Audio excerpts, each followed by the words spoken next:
तो अब मैं आपको जो बदलाव दिखा रहा हूँ जिंदगी का। पिताजी के पास साइकिल थी, साइकिल, और पूरे गांव में 2 एकड़ जमीन वाले व्यक्ति को कोई इतना रिस्पेक्ट नहीं देता। आज बहू आईपीएस है और बेटा टैक्स कमिश्नर है, घर पे 2 गाड़ियां, और ईमानदारी वाली, क्योंकि दोनों की सैलरी मतलब 2-2.5 लाख, सब कुछ कट पिट के आता है, और सरकारी गाड़ी तो मिलती है, उनको कोई खर्चा है ही नहीं। ईमानदारी वाला काम करके भी घर में आज बंगला हो गया है, गाड़ी हो गई है, और गांव में दूर दूर तक शहर में कोई ऐसा हवाबाजी वाला व्यक्ति नहीं जो उनके पिताजी के सामने हवाबाजी करे। कैसे कर सकता है भाई? बहू आईपीएस है, बेटा कमिश्नर है, जब चाहो किसी की जिंदगी बिगाड़नी हो एक झटके में बिगाड़ सकता है। ये बात समझ में आ रही है? तो 10 साल का स्ट्रगल। आज मैं उनसे पूछता हूँ कि मेरी बातचीत होती है कि कई बार मैं कहता हूँ कि अब बताओ 10 साल याद है? बोले सर मुझे तो ऐसा लगता है कि मैंने कम मेहनत की थी, जितना मुझे मिला उसके हिसाब से और 2-4 साल मेहनत होनी चाहिए।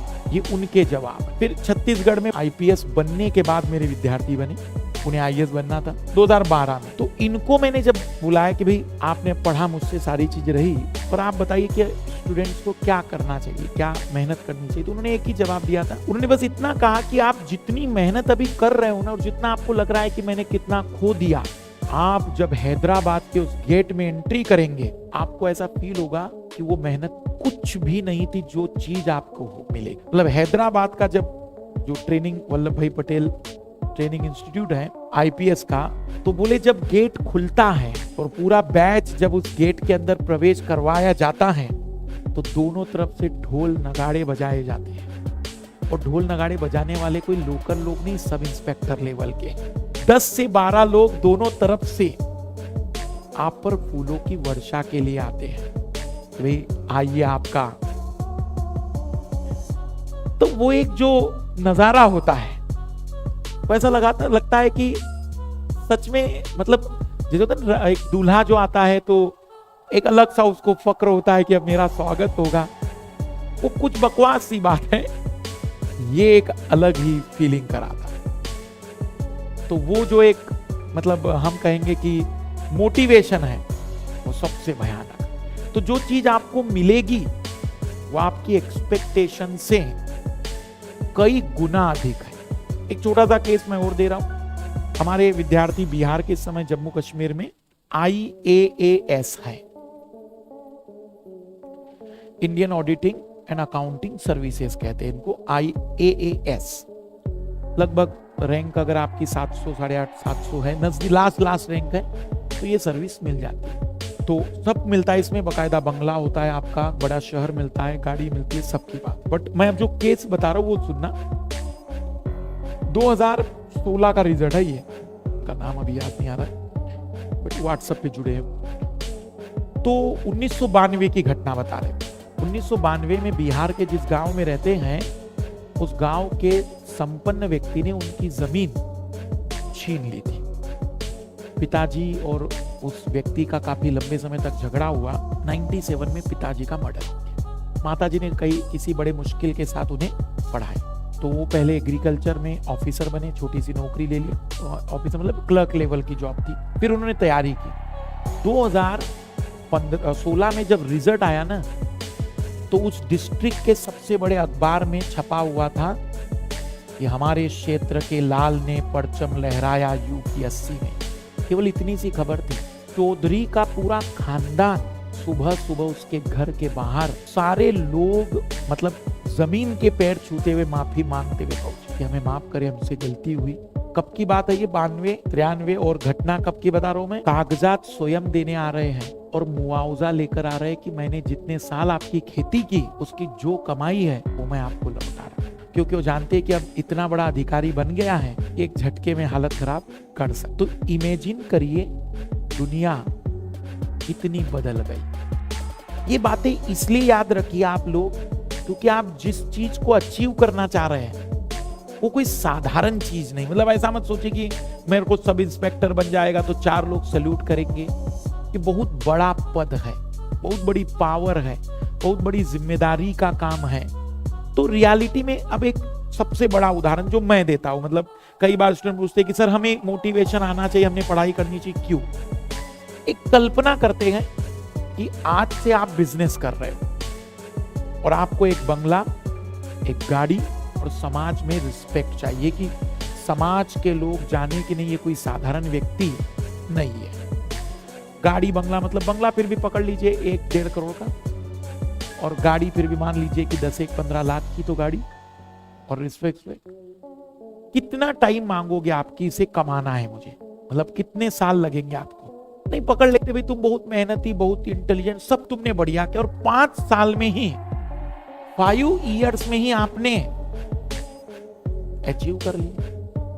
और मैं तुम्हें कह रहा हूं कि 15 महीने बाद ले जाओ।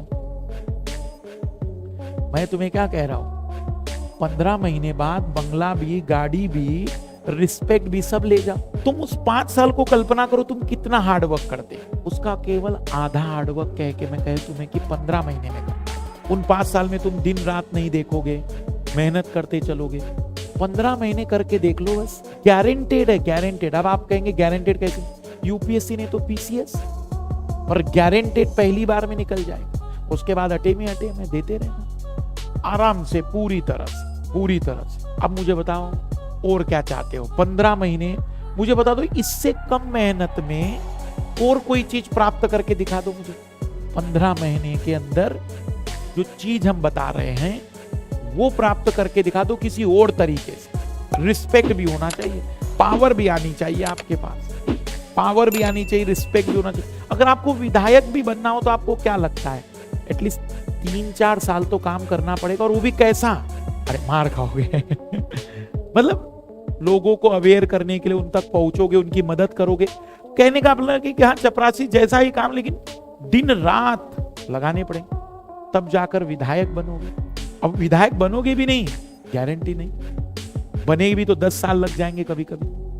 तो इतना शॉर्टकट है क्यों नहीं? एक बड़ी बात। अब एक और चीज और बता रहा हूं, आप ये मत सोचो कि आप डीएम बन गए ये अंत हो गया, नहीं, ये तो शुरुआत है। मजा कब है ये सब? तुम दिल्ली में आए और तुम बन गए दिल्ली में सचिव। देखो सेक्रेटरी मतलब डीएम तुम्हारे लिए क्लर्क है, क्लर्क के लिए, और उससे ज्यादा उसकी औकात नहीं है। कारण ये है क्योंकि तुम सीधा दिल्ली के मंत्रालय में हो, तुम पूरे भारत में जहां चाहो फोन लगा के हिला सकते हो डीएम। मान लो पिताजी कहीं तिरुवनंतपुरम घूमने गए थे, वहां दिक्कत हो गई, तुम दिल्ली से जब कॉल करोगे ना तिरुवनंतपुरम के डीएम को, वो सारे काम छोड़ के पहला काम करेगा तुम्हारा। क्यों? क्योंकि उसको भी दिल्ली आता है। वो इसी उम्मीद में करेगा कि सर अब कांटेक्ट हो गया मेरा, और वो कहेगा सर कोई दिक्कत हो बता दीजिएगा, ये नंबर रखिए मेरा ये कोई साधारण बात नहीं। अब समझो, अब दिल्ली में तुम्हें जो बंगला मिलता है वो जनपद में मिलता है। उस लाइन पे कभी जाना घूमने के लिए, मतलब बंगला मतलब मान के चलो ये जो है ना, ये जमीन है 1440 स्क्वायर फीट, लगभग 3000 स्क्वायर फीट, इसका जस्ट डबल बंगला होगा, जिसमें आपको 2 बावर्ची मिलते हैं, 2 खाना बनाने वाले हैं, जिसको आप जो कहेंगे, सुबह आपने बोल दिया कि ऐसा करो, कल का मेन्यू नोट करो, इसको बनाना है तुम्हें। एक ड्राइवर, एक गाड़ी और एक एक्स्ट्रा गाड़ी मिलती है, 2 गाड़ियां, बंगला। और वो कौन सी जगह बोल रहा हूं मैं? मेन दिल्ली सेंटर बता रहा हूं मैं, जनपद वाला। फिर आपका शुरुआत होता है उठना बैठना मंत्रियों के साथ। अब आप रिटायर होने वाले, मंत्री के साथ आपके अच्छे रिलेशन, आपने कहा भाई हमारा जो बेटा है ना उसको टिकट चाहिए, और आप उनके लिए, क्योंकि जरूरत उनको पड़ती रहती है आपकी कि क्या हम करें बेटर, तो आप अपनी आने वाली पीढ़ी को भी एक झटके। सबसे बड़ा उदाहरण लो, इस समय विदेश मंत्री कौन है? कौन थे वो? अरुण जेटली के समय विदेश सचिव थे, फॉरेन मिनिस्ट्री के सेक्रेटरी थे, आईएएस अधिकारी रहे। अब सोचो कि वो व्यक्ति आज क्या है देश के? मीरा कुमार लोकसभा स्पीकर, आईएफएस रही है, Indian foreign officer. Ajit Singh Chhattisgarh के पहले मुख्यमंत्री, आईएएस रहे हैं, आईएएस थे वो। अरविंद केजरीवाल मध्य प्रदेश के, अपने दिल्ली के मुख्यमंत्री, आईआरएस थे। मतलब आप इसके बाद आपकी जो लाइफ में चेंज आते हैं वो बहुत बड़े लेवल पर आते हैं।